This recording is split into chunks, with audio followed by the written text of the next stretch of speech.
Hi dears, welcome back to my channel. അപ്പോൾ ഇന്ന് നമ്മൾ പഴം വെച്ചിട്ട് വളരെ എളുപ്പത്തിൽ തയ്യാറാക്കിയെടുക്കാൻ പറ്റിയ നല്ല ടേസ്റ്റി ആയിട്ടുള്ള കുറച്ച് പലഹാരങ്ങളാണ് കാണിക്കുന്നത്. അപ്പോൾ നിങ്ങൾക്ക് പെട്ടെന്ന് തയ്യാറാക്കിയെടുക്കാൻ പറ്റിയ കുറച്ച് പലഹാരങ്ങളാണ് കേട്ടോ. അപ്പോൾ എല്ലാവരും ട്രൈ ചെയ്ത് നോക്കണം. അപ്പോൾ നമുക്ക് വീഡിയോ കണ്ടു നോക്കാം. വീഡിയോയിലേക്ക് പോകുന്നതിന് മുമ്പ് ചാനൽ ആദ്യമായിട്ടാണ് കാണുന്നതെങ്കിൽ ഒന്ന് സബ്സ്ക്രൈബ് ചെയ്തിട്ട് സപ്പോർട്ട് ചെയ്യണം കേട്ടോ. വീഡിയോ കണ്ടുകൊണ്ടിരിക്കുമ്പോൾ നിങ്ങൾക്ക് ഇഷ്ടമാവുകയാണെങ്കിൽ ലൈക്ക് ചെയ്യാനും ഷെയർ ചെയ്യാനും കമൻറ്റ് ചെയ്യാനും ഒന്നും മറക്കരുത്. അപ്പോൾ നമുക്ക് പഴം വെച്ചിട്ടുള്ള റെസിപ്പികൾ കണ്ടു നോക്കാം. തൊലിയൊക്കെ കളഞ്ഞെടുത്തിട്ടുണ്ട്. ഇനി നമുക്കിതൊന്ന് കട്ട് ചെയ്തെടുക്കണം. അപ്പോൾ ഞാനിവിടെ ഇതുപോലെ ഓരോ പഴവും ചെറുതായിട്ടൊന്ന് കട്ട് ചെയ്തെടുക്കുന്നുണ്ട്. അപ്പോൾ നമ്മളിത് കട്ട് ചെയ്ത ശേഷമാണ് കേട്ടോ പുഴുങ്ങിയെടുക്കുന്നത്. ആദ്യം തന്നെ പുഴുങ്ങിയെടുത്തിട്ടുണ്ടെങ്കിൽ പിന്നെ നമുക്കിത് കട്ട് ചെയ്യാനായിട്ട് ബുദ്ധിമുട്ടായിരിക്കും. അതുകൊണ്ട് ഇതുപോലെ ചെറുതായിട്ട് കട്ട് ചെയ്തിട്ട് നമുക്കിത് പുഴുങ്ങിയെടുക്കണം. അപ്പോൾ ഞാനിതിവിടെ ആവിയിലാണ് കേട്ടോ വേവിച്ചെടുക്കുന്നത്. അപ്പോൾ അതിന് വേണ്ടിയിട്ട് ഇഡ്ഡലിത്തട്ടിൽ വെള്ളം ഒഴിച്ച് കൊടുത്തിട്ട് നല്ല പോലെ ഒന്ന് തിളച്ച് വന്നിട്ടുണ്ട്. ഇതിലേക്ക് സ്റ്റീമർ വെച്ച് കൊടുത്തിട്ട് പഴം ഇതിലേക്ക് ചേർത്ത് കൊടുക്കുന്നുണ്ട്. എന്നിട്ട് വെറും ഒരു 2 മിനിറ്റ് മീഡിയം ടു ഹൈ ഫ്ലെയിമിൽ ഒന്ന് വേവിച്ചെടുത്താൽ മതി. നന്നായിട്ട് പഴുത്തിട്ടുള്ള പഴമാണ്, അതുകൊണ്ട് തന്നെ പെട്ടെന്ന് പുഴുങ്ങിയെടുക്കാൻ പറ്റും. അപ്പോൾ ഞാനിതിവിടെ പുഴുങ്ങാനായിട്ട് വെച്ചിട്ടുണ്ട്. ഇനി നമുക്ക് ആ ഒരു സമയം കൊണ്ട് ബാക്കി കാര്യങ്ങൾ ചെയ്യാം. അപ്പോൾ ഇതിന് വേണ്ടിയിട്ട് ഞാനിവിടെ മിക്സിയുടെ ഒരു ജാർ എടുത്തിട്ട് അതിലേക്ക് 5 മുട്ട പൊട്ടിച്ച് ഒഴിച്ചെടുക്കുന്നുണ്ട്. അപ്പോൾ മുട്ടയുടെ അളവൊക്കെ നിങ്ങൾക്ക് വേണമെങ്കിൽ 3 4 എടുത്താൽ മതിയാവും കേട്ടോ. ഞാനിവിടെ കുറച്ച് വൈഡായിട്ടുള്ളൊരു പാനിലാണ് തയ്യാറാക്കിയെടുക്കുന്നത്. അതുകൊണ്ടാണ് 5 മുട്ട എടുത്തിട്ടുള്ളത്. അപ്പോൾ ഈ ഒരു സമയം കൊണ്ട് തന്നെ നമ്മുടെ പഴം ഇവിടെ വെന്ത് വന്നിട്ടുണ്ട്. അത് ഞാനിവിടെ ഒരു പാത്രത്തിലേക്കൊന്ന് മാറ്റി വെച്ചിട്ടുണ്ട് കേട്ടോ. അതൊന്ന് ചൂടാറാനായിട്ട് മാറ്റി വെക്കാം. ഇനി നമുക്ക് ഈ ഒരു മുട്ടയിലേക്ക് ബാക്കിയുള്ള ചേരുവകൾ ചേർത്ത് കൊടുക്കാം. അപ്പോൾ ഒരു 1/2 ടീസ്പൂൺ ഏലക്കപ്പൊടി ചേർത്ത് കൊടുത്തിട്ടുണ്ട്. ഇനി നമുക്ക് മധുരത്തിന് ആവശ്യമായിട്ട് പഞ്ചസാര ചേർത്ത് കൊടുക്കണം. അപ്പോൾ ഞാനിവിടെ ഒരു 1/2 കപ്പിനടുത്ത് ചേർത്ത് കൊടുത്തിട്ടുണ്ട്. എന്നിട്ട് ഇതെല്ലാം കൂടെ നല്ല പോലെ അടിച്ചെടുക്കണം. എന്നിട്ട് ഒരു ബൗളിലേക്ക് ഒഴിച്ചു കൊടുക്കാം. ഇനി ഇതിലേക്ക് ചേർത്ത് കൊടുക്കുന്നത് പാലാണ്. അപ്പോൾ ഒരു 1/2 കപ്പ് അളവിൽ പാലും കൂടെ ചേർത്ത് കൊടുത്തിട്ടുണ്ട് കേട്ടോ. ഇനി നമുക്കിതിലേക്ക് ബ്രെഡ് ചേർത്ത് കൊടുക്കാം. അപ്പോൾ ഞാനിവിടെ ഒരു 5 സ്ലൈസ് ബ്രെഡ് എടുത്തിട്ടുണ്ട്. അപ്പോൾ അത് ഇതുപോലെ കൈ വെച്ചിട്ട് ഇങ്ങനെ ചെറുതായിട്ട് ഇങ്ങനെ കട്ട് ചെയ്തിട്ട് ഇതിലേക്ക് ചേർത്ത് കൊടുക്കുന്നുണ്ട്. അപ്പോൾ ഈ ഒരു ബ്രെഡ് ഇതിലേക്ക് ഇതുപോലെ ഒന്ന് നന്നായിട്ടൊന്ന് മുക്കി വെക്കണം. ഒരു 5 മിനിറ്റ് ഇങ്ങനെ വെച്ചിട്ടുണ്ടെങ്കിൽ തന്നെ കുതിർന്നോളൂ കേട്ടോ. ഇനി ഞാനിവിടെ ഗ്യാസ് സ്റ്റോപ്പിൽ ഒരു പാൻ വെച്ച് കൊടുത്തിട്ട് അതിലേക്ക് ഒരല്പം നെയ്യ് ചേർത്ത് കൊടുത്തിട്ടുണ്ട്. അപ്പോൾ കുറച്ച് കാഷ്യൂ നട്ട്സും കിസ്മിസും ഒന്ന് വറുത്ത് കോരിയെടുക്കണം. അപ്പോൾ നെയ്യ് ചൂടാറിയ ശേഷം അതിലേക്ക് ചേർത്ത് കൊടുത്തിട്ട് നന്നായിട്ടൊന്ന് മൂപ്പിച്ചെടുക്കുന്നുണ്ട്. ഇനി നമുക്കിത് കോരി മാറ്റി വെക്കാം. അപ്പോൾ ഇതൊരു ബൗളിലേക്ക് മാറ്റി വെച്ചിട്ടുണ്ട്. പാനിൽ തന്നെ വെച്ചുകൊണ്ടിരുന്നാൽ അത് കരിഞ്ഞു പോകും കേട്ടോ. ഇനി നമുക്ക് നമ്മുടെ ഈ ഒരു ബ്രെഡ് കുതിർന്ന ശേഷം ഇതിലേക്ക് ഒരു 1/2 കപ്പ് അളവിൽ തേങ്ങ ചിരവിയത് ചേർത്ത് കൊടുത്തിട്ടുണ്ട്. അപ്പോൾ തേങ്ങയുടെ അളവ് നിങ്ങളുടെ ഇഷ്ടത്തിനനുസരിച്ചിട്ട് കൂട്ടിയൊക്കെ കൊടുക്കാം കേട്ടോ. ഇനി ഇതിലേക്ക് നേരത്തെ നമ്മൾ കട്ട് ചെയ്ത് പുഴുങ്ങി മാറ്റി വെച്ചിരുന്ന ആ ഒരു പഴം കൂടെ ചേർത്ത് കൊടുക്കുക. ഇനി ഈ ഒരു കാഷ്യൂ നട്ട്സും കിസ്മിസും കൂടെ ചേർത്ത് കൊടുക്കുന്നുണ്ട്. അതിൽ നിന്നൊരു പകുതിയോളം ചേർത്ത് കൊടുക്കുന്നുള്ളൂ. ബാക്കി നമുക്ക് അതിൻ്റെ മുകളിൽ വെച്ച് കൊടുക്കാനായിട്ട് മാറ്റി വെക്കാം. ഇനി ഇതെല്ലാം കൂടി നല്ല പോലെ ഒന്ന് മിക്സ് ചെയ്തെടുക്കണം. പോലെ മിക്സ് ചെയ്ത് വെച്ചിട്ടുണ്ട്. ഇനി നമുക്ക് പാന് ഗ്യാസ് സ്റ്റോപ്പിൽ വെച്ച് കൊടുക്കാം. ഇതിൽ നേരത്തെ കിസ്മിസും കാഷ്യൂ നട്ട്സൊക്കെ വറുത്ത് കോരിയിട്ടുള്ള ആ ഒരു നെയ്യുണ്ട്. ആ ഒരു നെയ്യിലേക്ക് നമുക്ക് ഈ ഒരു മാവ് ഒഴിച്ചു കൊടുക്കാം. അപ്പോൾ ഇതുപോലെ മുഴുവനായിട്ടും ഒഴിച്ചു കൊടുത്ത ശേഷം നന്നായിട്ടൊന്ന് ലെവൽ ചെയ്ത് കൊടുക്കുക. സ്പാച്ചുലയോ സ്പൂണൊക്കെ വെച്ചിട്ട് ഇതിൻ്റെ സൈഡ് ഭാഗമൊക്കെ നല്ല രീതിയിലൊന്ന് ലെവൽ ചെയ്തെടുക്കണം.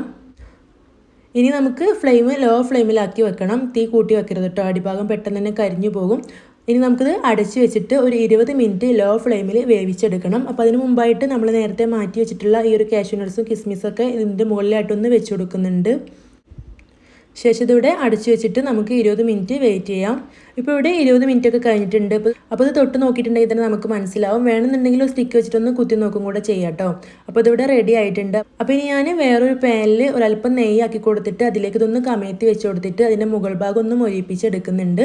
അപ്പോൾ ഒരു 2 മിനിറ്റ് മീഡിയം ഫ്ലെയിമിൽ ഇട്ട് വെച്ചാൽ മതി. അപ്പോഴേക്കും അതിൻ്റെ മുകൾ ഭാഗം റെഡി ആയിട്ട് കിട്ടും.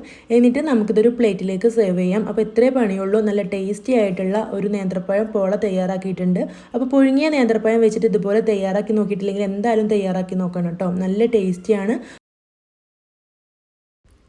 ഇനി നമുക്ക് പഴം വെച്ചിട്ടുള്ള അടുത്ത റെസിപ്പി കണ്ടു നോക്കാം. അതിന് വേണ്ടിയിട്ട് ഞാനിവിടെ 2 നേന്ത്രപ്പഴമാണ് എടുത്ത് വെച്ചിട്ടുള്ളത്. ഇനി നമുക്കിത് തൊലിയെല്ലാം കളഞ്ഞിട്ടൊന്ന് കട്ട് ചെയ്തെടുക്കണം. അപ്പോൾ ഞാനിവിടെ ഒരു പഴം 3 ആയിട്ടാണ് കട്ട് ചെയ്തെടുക്കുന്നത്. അങ്ങനെ 2 പഴം കൂടെ 6 പീസായിട്ട് ഇതുപോലെ നീളത്തിലാണ് കേട്ടോ കട്ട് ചെയ്തെടുത്തിട്ടുള്ളത്. അപ്പോൾ ഫ്രൈ ചെയ്തെടുക്കാനുള്ള എളുപ്പത്തിന് വേണ്ടിയിട്ടാണ് ഞാനിതുപോലെ നീളത്തിൽ കട്ട് ചെയ്തെടുത്തിട്ടുള്ളത്. അപ്പോൾ ഇനി ഞാനിവിടെ ഗ്യാസ് സ്റ്റോപ്പിൽ ഒരു പാൻ വെച്ച് കൊടുത്തിട്ട് അല്പം നെയ്യാക്കി കൊടുത്തിരുന്നു. അതൊന്ന് ചൂടായി കഴിയുമ്പോൾ അതിലേക്ക് ഈ ഒരു പഴം ഇതുപോലെ ഒന്ന് വെച്ച് കൊടുക്കാം. എന്നിട്ട് ഇതിൻ്റെ സൈഡിലൊക്കെ ആയിട്ട് ഞാൻ കുറച്ചുകൂടെ ഒന്ന് നെയ്യാക്കി കൊടുക്കുന്നുണ്ട് കേട്ടോ. അപ്പോൾ ഈ ഒരു പഴം പെട്ടെന്ന് തന്നെ ഒന്ന് ഫ്രൈ ആയി കിട്ടാൻ വേണ്ടിയിട്ടാണ് ഇങ്ങനെ നെയ്യ് ചേർത്ത് കൊടുക്കുന്നത്. മാത്രമല്ല നല്ല ടേസ്റ്റും ആയിരിക്കും കേട്ടോ. അപ്പോൾ ഒരു വശം ഇതുപോലെ ഫ്രൈ ആയി കഴിയുമ്പോൾ ഒന്ന് തിരിച്ചിട്ട് കൊടുക്കാം. എന്നിട്ട് മറ്റേ വശവും ഇതുപോലെ തന്നെ ഒന്ന് ഫ്രൈ ചെയ്തെടുക്കാം. അപ്പോൾ ഇതിവിടെ രണ്ട് വശവും റെഡി ആയിട്ടുണ്ട്. ഇനി നമുക്ക് ഇതിലേക്ക് വേണ്ടിയിട്ട് ബാക്കി കാര്യങ്ങൾ ചെയ്യാം. അപ്പോൾ അതിന് വേണ്ടിയിട്ട് മിക്സിയുടെ ജാർ എടുത്ത് വെച്ചിട്ടുണ്ട്. ഇതിലേക്ക് ആദ്യം തന്നെ ചേർത്ത് കൊടുക്കുന്നത് മുട്ടയാണ്. അപ്പോൾ ഇവിടെ 2 കോഴിമുട്ട ചേർത്ത് കൊടുക്കുന്നുണ്ട്. ഇതിനാവശ്യമുള്ള പഞ്ചസാര ചേർത്ത് കൊടുക്കാം. അപ്പോൾ പഞ്ചസാരയൊക്കെ നിങ്ങളുടെ ഇഷ്ടത്തിന് ചേർത്ത് കൊടുക്കാം കേട്ടോ. നല്ല മധുരം വേണമെന്നുണ്ടെങ്കിൽ കുറച്ച് കൂടുതൽ ചേർത്ത് കൊടുക്കാം. അപ്പോൾ ഞാനിവിടെ ഈ ഒരു സ്പൂണിന് 4 സ്പൂണാണ് പഞ്ചസാര ചേർത്ത് കൊടുത്തിട്ടുള്ളത്. ഇനി ഇതിലേക്ക് ചേർത്ത് കൊടുക്കുന്നത് മൈദപ്പൊടിയാണ്. അപ്പോൾ ഇവിടെ 1 കപ്പ് മൈദപ്പൊടി ചേർത്ത് കൊടുക്കുന്നുണ്ട്. ഈ ഒരു മൈദപ്പൊടിക്ക് പകരം നിങ്ങൾക്ക് ഗോതമ്പ് പൊടിയും ചേർത്ത് കൊടുക്കാം കേട്ടോ. ഇനി ഇതിലേക്ക് ഇതൊന്ന് അരച്ചെടുക്കാൻ ആവശ്യമായിട്ട് പാല് ചേർത്ത് കൊടുക്കുന്നുണ്ട്. അപ്പോൾ ഇവിടെ 1/2 കപ്പ് പാലാണ് ചേർത്ത് കൊടുത്തിട്ടുള്ളത്. അപ്പോൾ ഈ ഒരു 1 കപ്പ് മൈദപ്പൊടിയിലേക്ക് 1/2 കപ്പ് പാല് മതിയാവും. പിന്നെ ഇതിലേക്ക് 2 മുട്ടയും ചേർത്ത് കൊടുത്തിട്ടുണ്ടല്ലോ. അപ്പോൾ അരച്ചെടുക്കാനായിട്ട് അത്രയും മതിയാവും കേട്ടോ. ഇനി ഇതിലേക്ക് ഒരു ഫ്ലേവറിന് വേണ്ടിയിട്ട് 2 ഏലക്കായ ചേർത്ത് കൊടുത്തിട്ടുണ്ട്. കൂടെ തന്നെ മധുരം ബാലൻസ് ചെയ്യാൻ വേണ്ടിയിട്ട് ഒരിച്ചിരി ഉപ്പും കൂടെ ചേർത്ത് കൊടുത്തിട്ടുണ്ട്. ഇതെല്ലാം കൂടി നല്ല പോലെ അരച്ചെടുക്കണം. ഇപ്പോൾ ഞാനിതിവിടെ അരച്ചിട്ട് ഒരു ബൗളിലേക്ക് മാറ്റി കൊടുത്തിട്ടുണ്ട്. ശേഷം നമ്മൾ ഇത് അരച്ചെടുത്തിട്ടുള്ള ഈ ഒരു ജാറിലേക്ക് ഒരല്പം പാൽ ഒഴിച്ച് കൊടുത്തിട്ട് ഒന്ന് കറക്കി ഇതിലേക്ക് ഒഴിച്ചു കൊടുത്തിട്ടുണ്ട് കേട്ടോ. ഒരുപാടൊന്നുമില്ല, ഒരു 2 ടേബിൾ സ്പൂൺ പാലേ ഉണ്ടാവുള്ളൂ. അപ്പോൾ നമ്മുടെ ഈ ഒരു മാവ് ഇവിടെ റെഡി ആയിട്ടുണ്ട്. ഇനി നമ്മൾ നേരത്തെ ഫ്രൈ ചെയ്ത് വെച്ചിട്ടുള്ള പഴം ഒന്ന് കട്ട് ചെയ്തെടുക്കണം. അപ്പോൾ നിങ്ങൾക്ക് ഇഷ്ടമുള്ള രീതിയിൽ കട്ട് ചെയ്തെടുക്കുക കേട്ടോ. ഞാനിതുപോലെ ചെറുതായിട്ടൊന്ന് കട്ട് ചെയ്തെടുക്കുന്നുണ്ട്. അപ്പോൾ ഇതുപോലെ ഇഡ്ഡലി തട്ടിലാണ് നമ്മളിത് തയ്യാറാക്കി എടുക്കുന്നത്. അപ്പോൾ അതിന് വേണ്ടിയിട്ട് വെള്ളം ഒഴിച്ചു കൊടുത്തിട്ട് നന്നായിട്ടൊന്ന് ചൂടായി വന്നിട്ടുണ്ട്. അതിലേക്ക് ഇതുപോലെ ഇഡ്ഡലി തട്ട് ഇറക്കി വെച്ച ശേഷം ഒരല്പം നെയ്യ് ഇതിലൊന്ന് തടവി കൊടുക്കണം. എന്നിട്ട് ഈ ഒരു മാവ് ഒഴിച്ചു കൊടുക്കണം. അപ്പോൾ നമ്മൾ മാവ് ഒഴിച്ചെടുക്കുമ്പോൾ ഇതുപോലെ 1/4 ഭാഗത്തോളം മാത്രമേ മാവ് ഒഴിച്ചെടുക്കാൻ പാടുള്ളൂ കേട്ടോ. ഈ ഒരു കുഴി നിറയെ മാവ് ഒഴിച്ചെടുക്കരുത്. അപ്പോൾ പിന്നെ നമ്മൾ പഴം ചേർത്ത് കൊടുക്കുമ്പോൾ അത് നിറഞ്ഞ് പുറത്തേക്ക് പോകും. അപ്പോൾ ഇതുപോലെ ഒരു 1/4 ഭാഗത്തോളം ഒഴിച്ചെടുത്ത ശേഷം നമുക്കിതിലേക്ക് പഴം ചേർത്ത് കൊടുക്കാം. അപ്പോൾ നിങ്ങളുടെ ഇഷ്ടത്തിനനുസരിച്ച് ചേർത്ത് കൊടുക്കുക കേട്ടോ. ഞാനിവിടെ ഒരു 3-4 പീസൊക്കെ വെച്ചെടുക്കുന്നുണ്ട്. നമുക്കിത് അടച്ചു വെച്ചിട്ട് ഒരു 10 മിനിറ്റ് മീഡിയം ഫ്ലെയിമിലിട്ടിട്ടൊന്ന് വേവിച്ചെടുക്കണം. അപ്പോൾ ഇവിടെ ഒരു 10 മിനിറ്റ് ഒക്കെ കഴിഞ്ഞിട്ടുണ്ട് കേട്ടോ. ഞാനിത് തുറന്ന് നോക്കിയപ്പോൾ നന്നായിട്ട് തന്നെ വെന്ത് വന്നിട്ടുണ്ട്. നല്ല അടിപൊളി പലഹാരമാണിത്. കുട്ടികൾക്കൊക്കെ നന്നായിട്ട് തന്നെ ഇഷ്ടപ്പെടും. ഉണ്ടാക്കിയെടുക്കാനും വളരെ എളുപ്പമാണ്. എല്ലാവർക്കും തയ്യാറാക്കിയെടുക്കാനും പറ്റും. ഇനി അടുത്തത് പഴം വെച്ചിട്ട് നല്ല ഹെൽത്തി ആയിട്ടുള്ളൊരു പലഹാരമാണ് കാണിക്കുന്നത്. ഇത് ഉണ്ടാക്കിയെടുക്കാൻ വളരെ ഈസിയാണ്. നമുക്ക് ആവിയിൽ വേവിച്ചെടുക്കുക ഒന്നും ചെയ്യേണ്ട. എണ്ണയൊന്നും ഉപയോഗിക്കാത്ത നല്ലൊരു പലഹാരമാണ്. അപ്പോൾ ഇതെങ്ങനെയാണ് തയ്യാറാക്കുന്നതെന്ന് കണ്ടു നോക്കാം. ഒരു സോസ് പാനിലാണ് കേട്ടോ ഞാനിതിവിടെ തയ്യാറാക്കി എടുക്കുന്നത്. നിങ്ങൾക്ക് ഏത് പാത്രത്തിൽ വേണമെങ്കിലും ഇത് തയ്യാറാക്കി എടുക്കാം കേട്ടോ. ഇനി നമുക്കിതിലേക്ക് ആവശ്യത്തിനുള്ള വെള്ളം ചേർത്ത് കൊടുക്കണം. അപ്പോൾ ഞാനിവിടെ 1 കപ്പ് അളവിലാണ് വെള്ളം ചേർത്ത് കൊടുക്കുന്നത്. അപ്പോൾ ഇവിടെ 1.5 കപ്പ് സേമിയത്തിലേക്കാണ് 1 കപ്പ് വെള്ളം ചേർത്ത് കൊടുക്കുന്നത്. അപ്പോൾ നിങ്ങൾ സേമിയത്തിൻ്റെ അളവൊക്കെ കൂട്ടിയെടുക്കുകയാണെങ്കിൽ അതിനനുസരിച്ചിട്ട് വെള്ളത്തിൻ്റെ അളവും കൂട്ടിയെടുക്കണം കേട്ടോ. കാരണം ഈ ഒരു 1.5 കപ്പ് സേമിയത്തിലേക്ക് 1 കപ്പ് വെള്ളം കറക്റ്റ് ആയിരിക്കും കേട്ടോ. ഇനി നമുക്ക് ഈ ഒരു വെള്ളം ഒന്ന് തിളച്ച് വന്ന ശേഷം ഇതിലേക്ക് സേമിയയും ചേർത്ത് കൊടുക്കാം. അപ്പോൾ ഞാനിവിടെ പറഞ്ഞ പോലെ 1.5 കപ്പ് അളവിൽ സേമിയ ഇതിലേക്ക് ചേർത്ത് കൊടുത്തിട്ടുണ്ട്. ഇനി നമുക്കിത് 2 മിനിറ്റ് ഒന്ന് വേവിച്ചെടുക്കണം. അപ്പോൾ ഒരു ഹൈ ഫ്ലെയിമിൽ വെച്ചിട്ട് 2 മിനിറ്റ് മാത്രം വേവിച്ചെടുത്താൽ മതി. അപ്പോൾ തന്നെ നമുക്ക് പാകത്തിനുള്ള വേവായിട്ട് കിട്ടും കേട്ടോ. വീണ്ടും നമ്മൾ കുറച്ചധികം സമയം കൂടി ഇത് വേവിക്കുന്നുണ്ട്. അപ്പോൾ ആ ഒരു 2 മിനിറ്റ് കഴിഞ്ഞ ഉടനെ നമുക്ക് ഇതിങ്ങനെ ഇളക്കി കൊടുക്കുമ്പോൾ ഇതിലെ വെള്ളമൊക്കെ ഒന്ന് വറ്റിയിട്ടുണ്ടാവും. ഇനി നമുക്കിതിലേക്ക് ബാക്കിയുള്ള ചേരുവകൾ ചേർത്ത് കൊടുക്കാം. അപ്പോൾ ആദ്യം തന്നെ ചേർത്ത് കൊടുക്കുന്നത് പഴമാണ് കേട്ടോ. അപ്പോൾ ഞാനിവിടെ 2 പഴം ഇതുപോലെ ചെറുതായിട്ടൊന്ന് കട്ട് ചെയ്തെടുത്തിട്ടുണ്ട്. അതിലേക്ക് ചേർത്ത് കൊടുക്കുകയാണ്. അപ്പോൾ ഈ ഒരു പഴം നിങ്ങൾക്ക് വട്ടത്തിലോ നിങ്ങൾക്ക് ഇഷ്ടമുള്ള ആകൃതിയിലൊക്കെ കട്ട് ചെയ്തെടുക്കാം കേട്ടോ. അപ്പോൾ ഞാനിതുപോലെ ചെറുതായിട്ടാണ് കട്ട് ചെയ്തെടുത്തിട്ടുള്ളത്. ഇനി നമുക്കിത് ലോ ഫ്ലെയിമിൽ വെച്ചിട്ട് ഈ ഒരു പഴവും ഇതിലിട്ടൊന്ന് വേവിച്ചെടുക്കണം. അപ്പോൾ ഈ ഒരു സമയത്ത് ലോ ഫ്ലെയിമിൽ തന്നെ വെക്കണം കേട്ടോ. അല്ലെങ്കിൽ ഇത് പെട്ടെന്ന് അടിയിൽ പിടിക്കും. സേമിയൊക്കെ അടിയിൽ ഒട്ടിപ്പിടിക്കാൻ സാധ്യതയുണ്ട്. അതുകൊണ്ട് ലോ ഫ്ലെയിമിൽ വെച്ചിട്ട് ഈ ഒരു പഴം ഒന്ന് വേവിച്ചെടുക്കണം. അപ്പോൾ ഇതിങ്ങനെ അടിയിൽ ഒട്ടിപ്പിടിക്കുന്നുണ്ടെങ്കിൽ നമുക്കിതിലേക്ക് കുറച്ച് പാല് അതല്ലെങ്കിൽ കുറച്ച് വെള്ളം ചേർത്ത് കൊടുക്കാം കേട്ടോ. അപ്പോൾ ഞാനിവിടെ കുറച്ച് പാലാണ് ചേർത്ത് കൊടുത്തിട്ടുള്ളത്. അപ്പോൾ നല്ല ടേസ്റ്റ് ആയിരിക്കും. അപ്പോൾ അതിന് പകരം നിങ്ങൾക്ക് ചൂടുവെള്ളം ചേർത്ത് കൊടുത്താലും മതി കേട്ടോ. അടിയിൽ ഒട്ടിപ്പിടിക്കുകയാണെങ്കിൽ മാത്രം ചേർത്ത് കൊടുത്താൽ മതി. അപ്പോൾ ഇവിടെ കുറച്ച് സമയത്തിന് ശേഷം പഴവും നന്നായിട്ട് തന്നെ വെന്ത് വന്നിട്ടുണ്ട്. ഇനി ഞാൻ ഇതിലേക്ക് ഒരു പിടി തേങ്ങ ചിരവിയത് ചേർത്ത് കൊടുക്കുന്നുണ്ട്. അപ്പോൾ തേങ്ങയുടെ അളവൊക്കെ നിങ്ങളുടെ ഇഷ്ടത്തിനനുസരിച്ചിട്ട് കൂട്ടിയും കുറച്ചൊക്കെ കൊടുക്കുക കേട്ടോ. തേങ്ങയുടെ അളവ് കൂടുമ്പോൾ നല്ല ടേസ്റ്റ് ആയിരിക്കും കഴിക്കാനായിട്ട്. അപ്പോൾ അതും കൂടെ ചേർത്ത് കൊടുത്തിട്ടുണ്ട്. ഇനി ഇതിലേക്ക് മധുരത്തിന് ആവശ്യമായിട്ടുള്ള പഞ്ചസാര ചേർത്ത് കൊടുക്കണം. അപ്പോൾ ഈ ഒരു പലഹാരം നല്ല മധുരം ഉണ്ടാകുമ്പോഴാണ് ടേസ്റ്റ് ഉണ്ടാവുക. പിന്നെ പഴത്തിൻ്റെ മധുരം ഇതിലുണ്ടാവും. അപ്പോൾ അതിനനുസരിച്ചിട്ടുള്ള പഞ്ചസാര ചേർത്ത് കൊടുക്കുക. ഞാനിവിടെ 4 ടേബിൾ സ്പൂൺ പഞ്ചസാര ചേർത്ത് കൊടുത്തിട്ടുണ്ട്. ഇനി ഇതെല്ലാം കൂടെ വീണ്ടും നല്ല പോലെ ഒന്ന് മിക്സ് ചെയ്തെടുക്കണം. ഇതിലേക്ക് ഒരു ഫ്ലേവറിന് വേണ്ടിയിട്ട് ഒരു 1/2 ടീസ്പൂൺ ഏലക്കപ്പൊടി ചേർത്ത് കൊടുക്കാം. കൂടെ തന്നെ ആ ഒരു മധുരം ഒന്ന് ബാലൻസ് ചെയ്യാൻ വേണ്ടിയിട്ട് ഒരു നുള്ള് ഉപ്പും കൂടെ ചേർത്ത് കൊടുത്തിട്ടുണ്ട്. ഇനി ഞാൻ ഇതിലേക്ക് ചേർത്ത് കൊടുക്കുന്നത് 1 ടീസ്പൂൺ അളവിൽ നെയ്യാണ് കേട്ടോ. അപ്പോൾ ഈ ഒരു നെയ്യ് എല്ലാവരും ചേർത്ത് കൊടുക്കണം. അപ്പോഴാണ് ഈ ഒരു പലഹാരം നല്ല ടേസ്റ്റ് ഉണ്ടാവുക. അപ്പോൾ ആ ഒരു നെയ്യ് ചേർത്ത് കൊടുക്കുന്നത് ഒഴിവാക്കരുത് കേട്ടോ. എന്നിട്ട് ഇതെല്ലാം കൂടെ വീണ്ടും നല്ല പോലെ ഒന്ന് മിക്സ് ചെയ്ത് കഴിഞ്ഞാൽ നമുക്ക് ഫ്ലെയിം ഓഫ് ആക്കാം. ആ ഒരു നെയ്യും ഏലക്കപ്പൊടിയൊക്കെ നല്ലപോലെ ഇളക്കി എല്ലായിടത്തും എത്തുന്ന രീതിയിൽ നല്ലപോലെ ഒന്ന് യോജിപ്പിച്ചെടുക്കാം. അപ്പോൾ ഇത്രയേ ഉള്ളൂ, നമ്മുടെ ഈ ഒരു പലഹാരം ഇവിടെ റെഡി ആയി കഴിഞ്ഞു. ഇനി നമുക്കിതൊരു പാത്രത്തിലേക്ക് മാറ്റി കൊടുക്കണം. അപ്പോൾ അതിന് വേണ്ടിയിട്ട് ഞാനിവിടെ ഇതുപോലെ ഒരു സ്റ്റീലിൻ്റെ പ്ലേറ്റ് എടുത്ത് വെച്ചിട്ടുണ്ട്. അതിലൊരല്പം ഓയിലോ അതല്ലെങ്കിൽ നെയ്യോ ഒന്ന് തേച്ച് കൊടുക്കാം കേട്ടോ. എന്നിട്ട് ഇതുപോലെ മുഴുവനായിട്ടും ഇതിലേക്ക് ഇട്ട് കൊടുത്തിട്ടുണ്ട്. ഇത് നമ്മൾ ചൂടോട് കൂടി തന്നെ ഇതുപോലെ പ്ലേറ്റിലേക്ക് മാറ്റി വെക്കണം കേട്ടോ. ചൂടാറാനായിട്ട് വെയിറ്റ് ചെയ്യരുത്. ആ ഒരു നല്ല ചൂടോട് കൂടി തന്നെ ഇതുപോലെ പ്ലേറ്റിലാക്കി വെച്ചിട്ട് ഇനി നമുക്കിത് കുറച്ച് സമയം മാറ്റി വെക്കാം. നന്നായിട്ട് തണുത്ത ശേഷം മാത്രമേ നമുക്കിതിനി കട്ട് ചെയ്തിട്ട് ഉപയോഗിക്കാൻ പറ്റുള്ളൂ. അപ്പോൾ ഇതുപോലെ ഇവിടെ നല്ലപോലെ തണുത്ത ശേഷം ഇത് സെറ്റായിട്ട് വന്നിട്ടുണ്ട്. ഇനി ഞാനിതിവിടെ ഒന്ന് കട്ട് ചെയ്തെടുത്ത് കാണിച്ചു തരാം. അപ്പോൾ നമ്മൾ ഇലയിലൊക്കെ വെച്ചിട്ട് അട തയ്യാറാക്കി എടുക്കുന്ന പോലെ തന്നെ ഇതുപോലെ ചെയ്യുകയാണെങ്കിൽ നമുക്ക് ഇലയൊന്നും ഇല്ലാതെ തന്നെ വളരെ ഈസി ആയിട്ട് തയ്യാറാക്കിയെടുക്കാം. ഇതുപോലെ നിങ്ങൾക്ക് ഇഷ്ടമുള്ള ആകൃതിയിൽ കട്ട് ചെയ്തെടുത്താൽ മതി. ഞാനിവിടെ ഇതുപോലെ ചതുരത്തിലാണ് കട്ട് ചെയ്തെടുക്കുന്നത്. ഇനി നമുക്ക് പഴം വെച്ചിട്ട് വളരെ ഈസി ആയിട്ട് വെറും ഒരു 5-10 മിനിറ്റ് കൊണ്ട് തന്നെ തയ്യാറാക്കിയെടുക്കാൻ പറ്റുള്ള നല്ലൊരു പലഹാരം കണ്ടു നോക്കാം. ഇതിന് വേണ്ടി പഴം എടുത്ത് വെച്ചിട്ടുണ്ട്. അപ്പോൾ നിങ്ങൾക്ക് ഈ ഒരു പലഹാരം ഏത് പഴം വെച്ചിട്ടും തയ്യാറാക്കിയെടുക്കാം കേട്ടോ. അപ്പോൾ ഞാനിവിടെ നേന്ത്രപ്പഴം വെച്ചിട്ടാണ് തയ്യാറാക്കിയെടുക്കുന്നത്.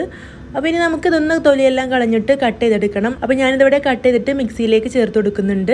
അപ്പോൾ നമുക്കിത് മിക്സിയിൽ രൂപത്തിൽ അരച്ചെടുത്തിട്ടുണ്ട്. ഇനി നമുക്കിതൊരു ബൗളിലേക്ക് മാറ്റാം. അപ്പോൾ ഞാൻ ഈ ഒരു പഴം ഈ ഒരു ബൗളിലേക്ക് മാറ്റി കൊടുത്തിട്ടുണ്ട്. ഇനി നമുക്ക് ബാക്കിയുള്ള ചേരുവകളെല്ലാം ചേർത്ത് കൊടുക്കാം. അപ്പോൾ ഇതിലേക്ക് ആദ്യം തന്നെ കുറച്ച് അരിപ്പൊടി ചേർത്ത് കൊടുക്കാം. അപ്പോൾ ഇവിടെ 1 ടേബിൾ സ്പൂൺ അരിപ്പൊടി ചേർത്ത് കൊടുത്തിട്ടുണ്ട്. ഇനി ഇതിലേക്ക് ചേർത്ത് കൊടുക്കുന്നത് മധുരത്തിന് ആവശ്യമുള്ള പഞ്ചസാരയാണ്. അപ്പോൾ പഞ്ചസാര നിങ്ങളുടെ പഴത്തിൻ്റെ മധുരത്തിനനുസരിച്ചിട്ട് വേണം ചേർത്ത് കൊടുക്കാൻ. ഇനി ഞാനിവിടെ മൈദപ്പൊടിയാണ് ചേർത്ത് കൊടുക്കുന്നത്. അപ്പോൾ ഒരു 1/2 കപ്പ് അളവിൽ മൈദപ്പൊടി ചേർത്ത് കൊടുത്തിട്ടുണ്ട്. അപ്പോൾ ഇതിന് പകരം നിങ്ങൾക്ക് വേണമെങ്കിൽ ഗോതമ്പ് പൊടി വേണമെങ്കിലും ചേർത്ത് കൊടുക്കാം കേട്ടോ. ഇനി ഇതിലേക്ക് ഒരു 1/4 ടീസ്പൂൺ ഏലക്കപ്പൊടി ചേർത്ത് കൊടുത്തിട്ടുണ്ട്. അപ്പോൾ നിങ്ങളടുത്ത് ഏലക്ക പൊടിച്ചതില്ല എന്നുണ്ടെങ്കിൽ നിങ്ങൾക്ക് പഴം അരച്ചെടുക്കുന്ന സമയത്ത് അതിലേക്ക് 1-2 ഏലക്ക ചേർത്ത് കൊടുത്തിട്ടൊന്ന് അരച്ചെടുത്താൽ മതി. ഇനി ഒരു 1/4 ടീസ്പൂൺ സോഡാപ്പൊടി ചേർത്ത് കൊടുത്തിട്ടുണ്ട്. കൂടെ തന്നെ ഒരു പിഞ്ച് ഉപ്പും കൂടെ ചേർത്ത് കൊടുത്തിട്ടുണ്ട് കേട്ടോ.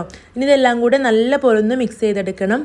അപ്പോൾ കുറച്ചധികം സമയം ഇത് നല്ലപോലെ ഒന്ന് മിക്സ് ചെയ്തെടുക്കണം. അപ്പോൾ ആദ്യം ഇതിലേക്ക് വെള്ളമൊന്നും ചേർത്ത് കൊടുക്കാതെ ഇതുപോലെ തന്നെ നല്ലപോലെ മിക്സ് ചെയ്തെടുക്കണം കേട്ടോ. ഇപ്പോൾ ഞാനിവിടെ നന്നായിട്ട് തന്നെ മിക്സ് ചെയ്തെടുത്തിട്ടുണ്ട്. ഇനി നല്ല ടൈറ്റ് ആണെന്നുണ്ടെങ്കിൽ മാത്രം 1-2 ടേബിൾ സ്പൂൺ വെള്ളം ചേർത്ത് കൊടുക്കുക. അപ്പോൾ ഇതിവിടെ നല്ല ടൈറ്റാണ്. അപ്പോൾ നമുക്കിതിങ്ങനെ തവി കൊണ്ട് കോരി ഒഴിക്കാനായിട്ട് കഴിയണം. അപ്പോൾ അതിന് വേണ്ടിയിട്ട് ഞാനിവിടെ ഒരു 3 ടേബിൾ സ്പൂൺ വെള്ളം ഒഴിച്ചു കൊടുത്തിട്ട് വീണ്ടും നല്ലപോലെ ഒന്ന് മിക്സ് ചെയ്തെടുത്തിരുന്നു. ഇനി ഞാനിവിടെ ചൂടായ ഓയിലിലേക്ക് ഇതുപോലെ കുറച്ചായിട്ട് ഒഴിച്ചു കൊടുക്കുന്നുണ്ട്. അപ്പോൾ ഇത് നന്നായിട്ട് പൊങ്ങി വരും കേട്ടോ. അപ്പോൾ അതിനനുസരിച്ചിട്ട് മാവ് ഒഴിച്ചു കൊടുക്കുക. അപ്പോൾ എണ്ണ നല്ലപോലെ ചൂടായി കഴിഞ്ഞ ശേഷം തീ ഒന്ന് ലോ ഫ്ലെയിമിൽ ഇട്ടിട്ട് വേണം കേട്ടോ അത് വേവിച്ചെടുക്കാൻ. ഇതിൻ്റെ ഉൾഭാഗമൊക്കെ ഒന്ന് വെന്ത് കിട്ടണം. എന്നിട്ട് ഒരു ഭാഗം ബ്രൗൺ നിറാകുമ്പോൾ നമുക്ക് തിരിച്ചിട്ട് കൊടുക്കുക. അങ്ങനെ തിരിച്ചു മറിച്ചൊക്കെ ഇട്ട് കൊടുത്തിട്ട് ഇതൊന്ന് ഫ്രൈ ചെയ്തെടുക്കണം. അപ്പോൾ ഒരു ഭാഗം നല്ലപോലെ ബ്രൗൺ നിറായിട്ട് തിരിച്ചിട്ട് കൊടുത്താൽ മതി. അല്ലാതെ തിരിച്ചിടുമ്പോൾ ഇതിൻ്റെ മേൽഭാഗം ചിലപ്പോൾ ഒന്ന് പൊട്ടി പോകാൻ സാധ്യതയുണ്ട്. അതുകൊണ്ട് ഒരു ഭാഗം നല്ലപോലെ ആയിട്ട് തിരിച്ചിട്ട് കൊടുക്കുക. അങ്ങനെ തിരിച്ചു മറിച്ചൊക്കെ ഇട്ട് കൊടുത്തിട്ട് ഇത് ഞാനിവിടെ ഫ്രൈ ചെയ്തെടുത്തിട്ടുണ്ട്. ഇനി ഇത് എണ്ണയിൽ നിന്ന് കോരി മാറ്റാം. ഇതുപോലെ തന്നെ ബാക്കിയുള്ളതെല്ലാം ചുട്ടെടുക്കാം. അപ്പോൾ നല്ല ടേസ്റ്റും നല്ല സോഫ്റ്റും ഒക്കെ ആയിട്ടുള്ള നല്ലൊരു പലഹാരമാണിത്. എല്ലാവരും തയ്യാറാക്കി നോക്കണം. അടുത്തത് പഴവും മുട്ടയും വെച്ചിട്ട് വൈകുന്നേരങ്ങളിലൊക്കെ കുട്ടികൾക്ക് വളരെ ഈസി ആയിട്ട് തയ്യാറാക്കി കൊടുക്കാൻ പറ്റിയ നല്ല ടേസ്റ്റി ആയിട്ടുള്ളൊരു പലഹാരമാണ്. അപ്പോൾ നമുക്കിത് എങ്ങനെയാണ് തയ്യാറാക്കുന്നതെന്ന് കണ്ടു നോക്കാം. അപ്പോൾ ഇതിന് വേണ്ടി ഞാനിവിടെ വലിയൊരു പഴം എടുത്തിട്ടുണ്ട്. അത് ഇതുപോലെ കട്ട് ചെയ്തെടുത്തിട്ടുണ്ട് കേട്ടോ. ഇതുപോലെ നമ്മൾ പഴംപൊരിയൊക്കെ തയ്യാറാക്കാൻ വേണ്ടി സ്ലൈസ് ചെയ്തെടുക്കൂലേ, അതുപോലെ ഒന്ന് സ്ലൈസ് ചെയ്തെടുത്തിട്ടുണ്ട്. ഇനി നമുക്കിതൊന്ന് മാറ്റി വെക്കാം. ഇനി നമുക്ക് വേണ്ടത് മുട്ടയാണ്. അപ്പോൾ ഞാനിവിടെ 2 മുട്ട ഈ ഒരു ബൗളിലേക്ക് പൊട്ടിച്ച് ഒഴിച്ചു കൊടുക്കുന്നുണ്ട്.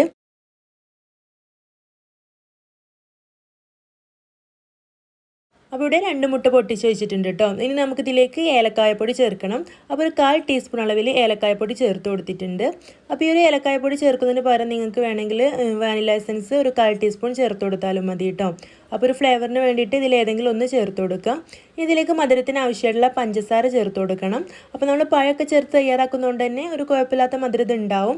അപ്പോൾ അതിനനുസരിച്ചിട്ട് വേണം കേട്ടോ പഞ്ചസാര ചേർത്ത് കൊടുക്കാൻ. അപ്പോൾ ഞാനിവിടെ ഈ ഒരു സ്പൂണിന് 1.5 സ്പൂൺ പഞ്ചസാരയാണ് ചേർത്ത് കൊടുക്കുന്നത്. ഇനി നന്നായിട്ടൊന്ന് മിക്സ് ചെയ്തെടുക്കുക. ഒരു സ്പൂണോ ഫോർക്കൊക്കെ വെച്ചിട്ട് ഈ ഒരു പഞ്ചസാരയൊക്കെ ഒന്ന് നന്നായിട്ടൊന്ന് മിക്സ് ചെയ്ത് അലിയിപ്പിച്ചെടുക്കണം. അപ്പോൾ നമ്മുടെ മുട്ട മിക്സ് ഇവിടെ റെഡി ആയിട്ടുണ്ട്. ഇനി നമുക്ക് ഇതൊന്ന് മാറ്റി വെക്കാം. ഇനി ഞാനിവിടെ ഗ്യാസ് സ്റ്റോപ്പിൽ ഒരു പാൻ വെച്ച് കൊടുത്തിട്ടുണ്ട്. ഈ പാനൊന്ന് ചൂടായി കഴിയുമ്പോൾ ഇതിലേക്ക് ഒരല്പം നെയ്യ് ചേർത്ത് കൊടുക്കുന്നുണ്ട് കേട്ടോ. നെയ്യോ ഓയിലോ എന്ത് വേണമെങ്കിലും ചേർത്ത് കൊടുക്കുക. നെയ്യിൽ ചെയ്തെടുക്കുമ്പോൾ ഒന്നുകൂടെ നല്ല ടേസ്റ്റ് ഉണ്ടാവും. ഇനി നമുക്കിതിലേക്ക് നേരത്തെ നമ്മൾ കട്ട് ചെയ്ത് വെച്ചിട്ടുള്ള പഴങ്ങളൊക്കെ ഒന്ന് ചേർത്ത് കൊടുക്കാം. അപ്പോൾ ഈ ഒരു നെയ്യിലേക്ക് ഇതുപോലെ ഒന്ന് വെച്ച് കൊടുത്തിട്ട് ഇതൊന്ന് ഫ്രൈ ചെയ്തെടുക്കാനുള്ളതാണ്. അപ്പോൾ കുറച്ചുകൂടെ നെയ്യൊന്ന് ഇതിൻ്റെ സൈഡിലൊക്കെ ഒന്ന് ആക്കി കൊടുക്കുന്നുണ്ട് കേട്ടോ. ഇതിൻ്റെ ഒരു ഭാഗം ഒന്ന് ഫ്രൈ ആയി കഴിയുമ്പോൾ ഇതൊന്ന് തിരിച്ചിട്ട് കൊടുക്കാം. ഒരുപാടൊന്ന് ഫ്രൈ ചെയ്തെടുക്കണ്ട, ചെറുതായിട്ടൊന്ന് സോഫ്റ്റ് ആയിട്ട് കിട്ടിയാൽ മതി. അപ്പോൾ ഇതിവിടെ ഞാനൊന്ന് തിരിച്ചിട്ട് കൊടുക്കട്ടെ. അപ്പോൾ ഇതിൻ്റെ രണ്ട് സൈഡും ഈ ഒരു നെയ്യിലിട്ടിട്ട് ഒരുപോലെ ഒന്ന് ഫ്രൈ ചെയ്തെടുത്തിട്ടുണ്ട്. ഇനി നമുക്കിത് പാനിൽ നിന്ന് ഒരു പാത്രത്തിലേക്ക് മാറ്റാം. ഇനി ഞാൻ ഈ ഒരു പാനിൽ തന്നെ കുറച്ചുകൂടെ ഒരു നെയ്യാക്കി കൊടുക്കുന്നുണ്ട് കേട്ടോ. ഒരല്പം മതി. ഈ നെയ്യൊന്ന് ചൂടായി കഴിയുമ്പോൾ നമുക്കിതിലേക്ക് നമ്മൾ നേരത്തെ തയ്യാറാക്കി വെച്ചിട്ടുള്ള ആ ഒരു മുട്ടയുടെ മിക്സ് ചേർത്ത് കൊടുക്കണം. അപ്പോൾ നന്നായിട്ടൊന്നും കൂടി ഇളക്കി കൊടുത്തിട്ട് അതൊരു പകുതിയോളം ഇതിലേക്ക് ചേർത്ത് കൊടുക്കുക. ഇനി നമുക്ക് നമ്മൾ ഫ്രൈ ചെയ്ത് വെച്ച പഴം ഇതിലേക്കൊന്ന് വെച്ച് കൊടുക്കാം. അപ്പോൾ ഞാൻ ഈ ഒരു പഴങ്ങളെല്ലാം ഇതുപോലെ ഇതിൽ വെച്ച് കൊടുക്കുന്നുണ്ട്.